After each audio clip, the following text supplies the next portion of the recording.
Bien-aimés frères et sœurs, bonjour. Voici venu notre moment tant attendu de nous fournir du pain à la boulangerie céleste.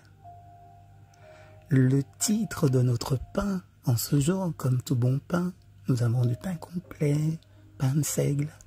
Le titre aujourd'hui de ce pain,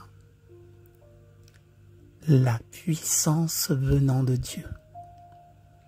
C'est pour le péché qu'il est mort une fois pour toutes.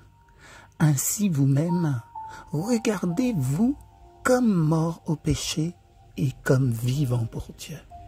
Romains chapitre 6, versets 10 et 11. La vie éternelle avec Jésus. La vie éternelle, c'est la vie que Jésus a manifestée lors de son ministère ici-bas. Lorsque nous naissons de nouveau, c'est cette même vie qui nous anime et non une pâle imitation.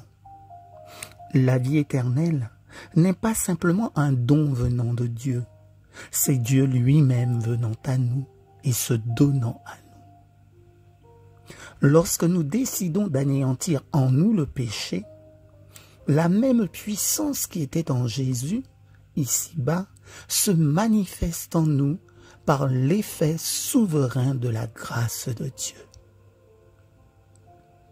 Vous recevrez une puissance, le Saint-Esprit survenant sur vous. Actes chapitre 1er, verset 8. Non pas une puissance donnée par le Saint-Esprit, mais le don du Saint-Esprit lui-même, c'est-à-dire sa personne. La vie qui était en Jésus devient la nôtre par le moyen de sa croix dès que nous décidons de nous unir à lui. Si nous éprouvons des difficultés dans nos rapports avec Dieu, c'est que nous refusons de rompre résolument avec le péché. Mais dès que nous prenons cette décision, la plénitude de la vie de Dieu remplit notre âme. Jésus est venu pour nous donner la vie en abondance, en sorte que vous soyez remplis jusqu'à toute la plénitude de Dieu. Éphésiens chapitre 3, verset 19. La vie éternelle n'a rien à voir avec le temps qui s'écoule. C'est la vie qui animait Jésus lors de son séjour parmi les hommes. Source de vie, c'est le Seigneur Jésus. La vie éternelle n'a rien à voir avec le temps qui s'écoule. C'est la vie qui animait Jésus lors de son séjour parmi les hommes. L'unique source de vie, c'est le Seigneur Jésus. Le plus faible des croyants peut ressentir en lui la divine puissance du Fils de Dieu, si seulement il accepte de s'abandonner à lui. Mais si nous tentons de nous accrocher à la dernière parcelle de notre propre puissance, cela réduira l'effet de la vie de Jésus en nous. C'est uniquement par l'abandon continuel de nous-mêmes que Dieu pourra nous communiquer la plénitude de sa vie, laquelle transformera tout notre être. Alors Jésus régnera en maître dans notre cœur et notre entourage pourra constater que nous sommes maintenant avec lui. Soyez bénis. Bonne journée à tous et à toutes. Amen.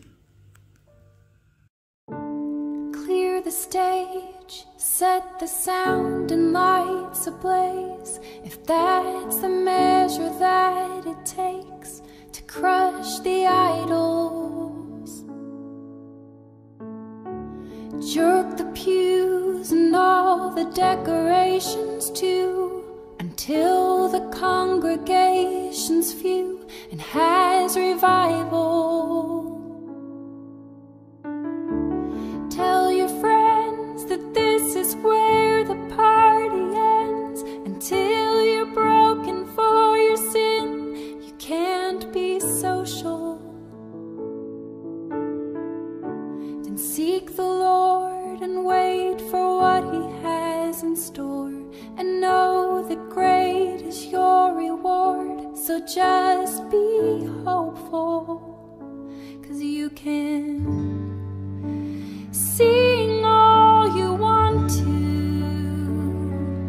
You can sing all you want to.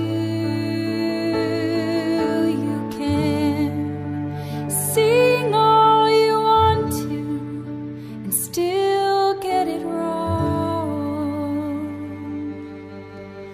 Worship is more than a song.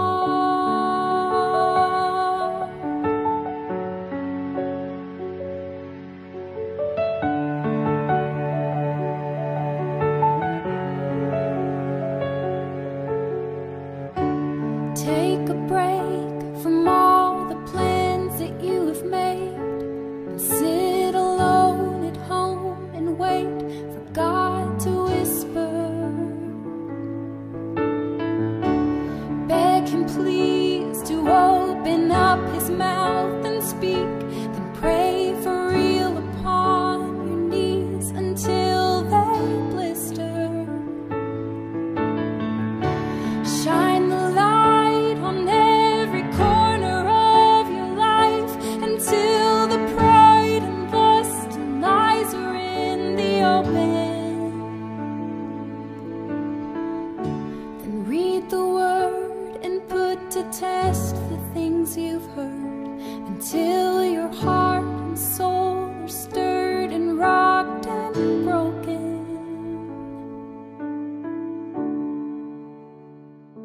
'Cause anything I put before my God is an idol.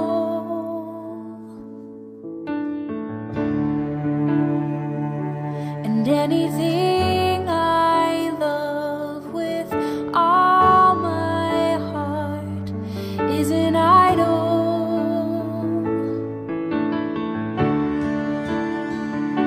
And anything I can't stop thinking of is an idol.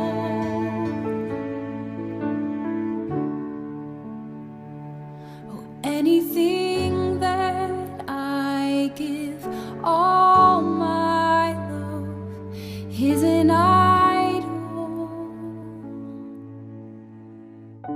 I'll take a break from all the plans that I have made. I'll sit alone at home and wait for you to whisper. I'm begging, please, Lord, open up your mouth and speak. I'll pray for real upon my knees until they blister. Please shine